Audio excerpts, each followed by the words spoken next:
kualitas air laut. Berikut metodologi kualitas air laut Japung. Terlihat gambar daerah kajian dan metode pengambilan data yang dilakukan pada tanggal 26 Juni 2019 sampai 3 Juli 2019. Metode pengambilan data yaitu pengambilan sampel air menggunakan tabung Nansen, lalu mencatat kondisi lingkungan dan mengukur kecerahan perairan menggunakan Sage disk.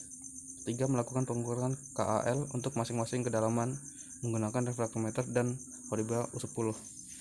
Terakhir, melakukan pengukuran menggunakan CTD di 1 hari terakhir. Untuk pengolahan data ada 3, yaitu merapikan data, membuat grafik, dan menghitung indeks polutan. Selanjutnya, metodologi KAL pantai.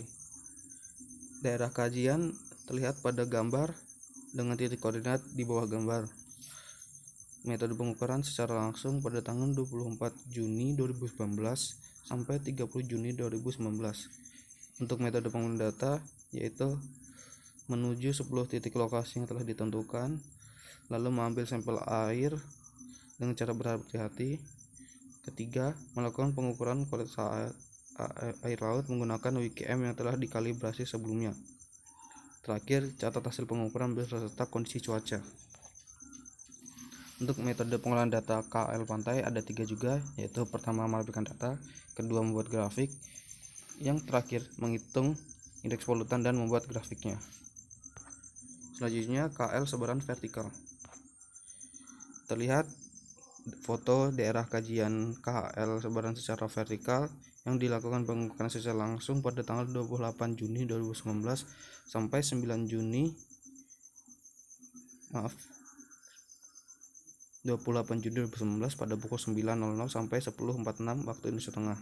Dengan metode pengambilan data, pertama siapkan alat ukur, lalu parameter KAL permukaan diukur dengan refraktometer untuk salinitas, DO meter untuk larutan oksigen, pH meter untuk pH dan suhu, serta WKM untuk pH, konduktivitas, dan DO. Ambil sampel air menggunakan water sampler lalu disimpan dengan cool box.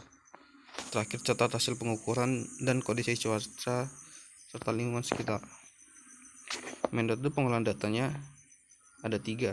Pertama, merapikan data, yang kedua membuat grafik, yang ketiga menghitung indeks polutan. Selanjutnya KAL sebaran secara horizontal. Berikut foto daerah kajian beserta koordinatnya. Metode pengambilan data yaitu pengamatan secara langsung pada tanggal 28 Juni 2019 pukul 9.00 sampai 10.46. Untuk metode pengambilan data sama dengan KAL sebaran secara vertikal. Untuk metode pengolahan data ada 3, yaitu merapikan data, membuat kontur menggunakan server Google Earth, lalu melayoutnya menggunakan ArcGIS. Selanjutnya hasil dan analisis. KAL Japung. Temperatur. Dari overlay 3 kedalaman yang berbeda dari grafik tidak menunjukkan perbedaan temperatur yang fluktuatif. Lalu secara keseluruhan nilai temperatur berada di bawah standar baku mutu peruntukan biota laut berdasarkan peraturan Gubernur Bali nomor 16 tahun 2016. Selanjutnya salinitas dengan Horiba. Dari hasil pengukuran di setiap kedalaman, nilai dominan menunjukkan nilai yang sama sepanjang waktu, yaitu pada kisaran 25 PSU.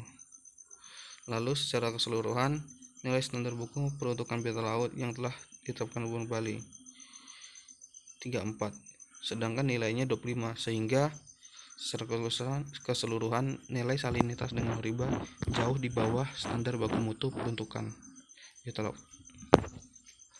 Lalu salinitas refraktometer. Pada siang hari nilai salinitas terlihat naik, sedangkan pada malam hari akan turun. Dan secara keseluruhan nilai salinitas berada di bawah nilai standar baku mutu peruntukan biota laut. Selanjutnya Horiba dengan refraktometer, perbedaan nilai salinitasnya. Nilai salinitas menggunakan Horiba masih jauh berada di bawah standar baku mutu. peruntukan biaya laut yang telah ditetapkan Gubernur Bali, yaitu nilainya harusnya 33-34. Akan tetapi nilai salinitas menggunakan reflektometer masih ada beberapa nilai yang masuk ke dalam standar baku mutu peruntukan biota laut. Hal ini menunjukkan ketelitian reflektometer lebih tinggi daripada Horiba.